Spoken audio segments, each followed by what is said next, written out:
Hey, what's up guys? Bajheera here. Hope you guys are enjoying patch 7.2.5 so far, because I know I definitely am. Warriors are a lot of fun. And for this video, I wanted to share with you guys the spec that I've been playing so far for Arms Warrior PvP in patch 7.2.5. Now, obviously, things are definitely subject to change. Usually in the beginning of patches, you know, there's additional balancing that needs to be done. Maybe talents will be changed, maybe abilities will be changed. But for now, I wanted to share with you guys the spec that I've been enjoying the most in this first day of patch 7.2.5, mainly in 2v2 and 3v3 arena. So, let's get down to it. Now, I want to let you guys know that I will definitely be making an Arms Warrior guide, like an extended Arms Warrior guide that goes over a lot of different things.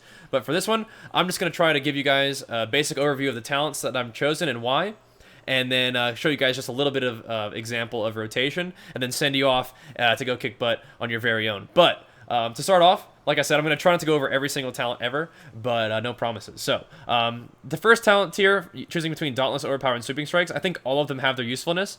I really, in general, for single target damage, like Overpower over Dauntless. I think Overpower is really rage efficient, the extra crit is really nice, and it fills a gap in your rotation nicely, and that doesn't actually cost rage at all. It no longer can proc off of itself, but it can proc off of all your melee abilities, just not off of itself or auto attacks anymore. So, not a huge change there, still does really nice damage, and still is a nice addition and that I like a lot. I will say this, Sweeping Strikes is still awesome for cleave situations and still definitely usable in arena where you're going to be hitting more than one target consistently.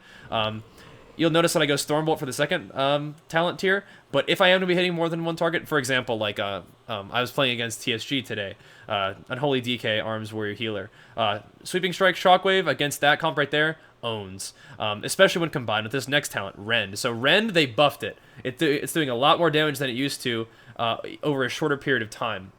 So this talent is very, very strong right now. It's a lot of fun. It adds a little bit more complexity to Arms Warrior. You can, make sure that you're managing one more debuff, and you can tab Rend and multi-dot different targets, and it's a lot of fun. It also really butters up targets for swaps and things like that. So Rend is a whole lot of fun.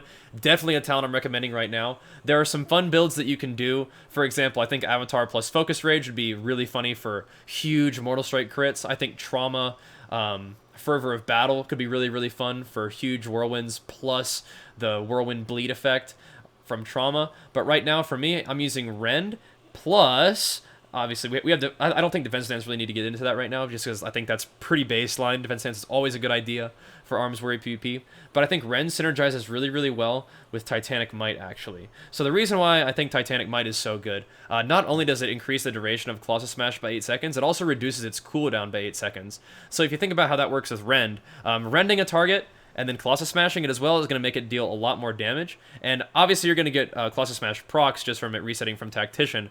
But on the off chance that it does not reset, you're going to have a 12-second cooldown on that, which means that you're going to have an opportunity to use Colossus Smash on different targets and hopefully have those targets rendered at the same time. So it just opens up opportunities for doing extra damage and keeping targets available for swaps, because your Titanic Might extra Colossus Smash duration makes it so that you don't have to only hit the target with Colossus Smash. Basically, you can use like Warbreaker to dot or to Colossus Smash a few different targets, rend them all, and then choose which one you want to swap to, because Colossus Smash will still be active on that target a little while later, which is pretty neat. So it's going to give it a full 16-second duration. So you can basically almost get like 2 full rends in a 16-second Colossus Smash. So I love Titanic Might. I think Mortal Combo is still an old favorite. Fervor for Battle, like I said, has some fun usefulness with Trauma.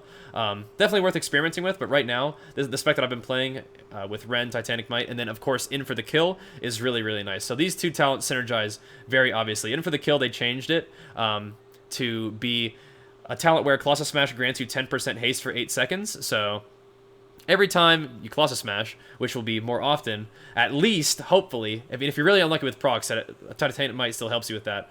But every time you Colossus Smash, you're getting extra haste. And I'm not 100% sure. I've heard people suggest that Rend does tick faster with the extra haste. So all these talents right here synergize with each other really well. So you charge in Colossus Smash, Rend, Mortal Strike, but of course, during that whole time, your Rend is going to be ticking a little bit faster for the next 8 seconds. You'll notice that the duration of Rend is also 8 seconds. So that is a pretty neat little talent choice right there. I love In for the Kill. It makes some Arms Warrior gameplay feel a lot smoother with that extra haste, which is really, really nice. Because you don't have control of your haste in PvP. It's a template.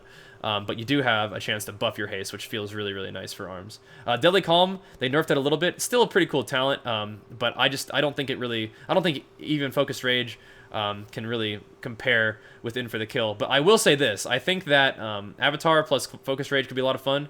Similarly, I think that Trauma plus Fervor for Battle plus Deadly Calm could be a really gnarly way of doing some serious burst damage. So if you're obviously Colossus Smash Mortal Striking and doing damage normally like that, but can you imagine a situation where you're bursting with single target whirlwinds, stacking Trauma with basically unlimited rage? It's 75% rage cost duration, or rage cost reduction, so it's not completely free abilities, but it is pretty cool. So that's another option that you could do. Sorry, I know that I wasn't going to go over like every single possible spec, but I can't help myself with the theory crafting because I really like the new ARMS talents, and ARMS gameplay has been a blast so far today.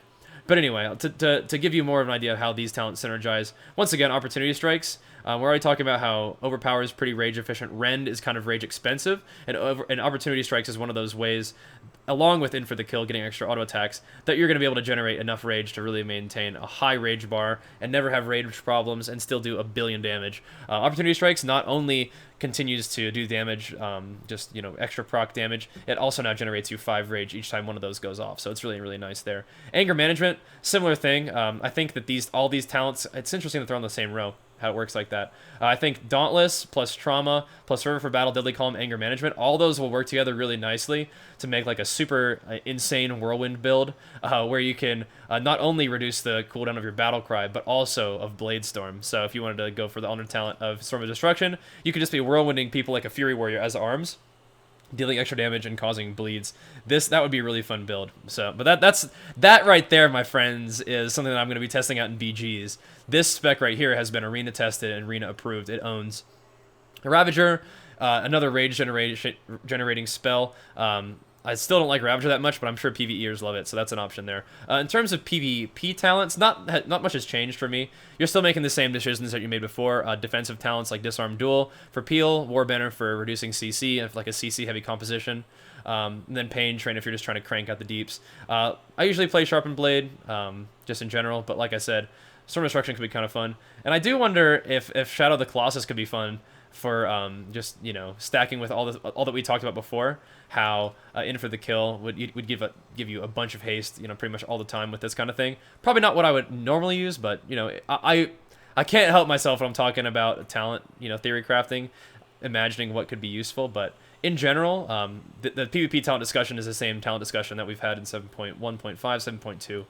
But these are the talents that I really want to talk to you guys about, and this is the spec that I've really enjoyed. I'm going to run over to the target dummy real quick and show you guys a basic rotation that I would use for this spec, and then definitely keep an eye out in the future for more like arena content as well. But let's go run into a target dummy and I'll give you guys a basic rotational example here. Alright, so keep in mind that I have a Cephas' secret, so my haste is going to look even more insane. But let's have a look at this target dummy. So you're going to charge in, stun your opponent, Colossus Smash, pop cooldowns, Mortal Strike, Rend, Overpower, Colossus Smash proc, so you're going to Colossus Smash, Mortal Strike, Overpower, maybe throw a Hamstring in there to keep the Hamstring up, Overpower, Rend back up, Mortal Strike, Overpower, proc to keep that up. Now you can slam until you have Colossus Smash back up, Colossus Smash back up, C Smash, Mortal Strike, Overpower, Rend, Overpower proc, get a Hamstring back up, Mortal Strike, and you'll understand it's really more of a priority system than a rotation, but basically you're going to be trying to manage your debuffs and prioritize Colossus Smash into Mortal Strike, slam if you've got nothing else to do, maybe obviously throw in a Hamstring,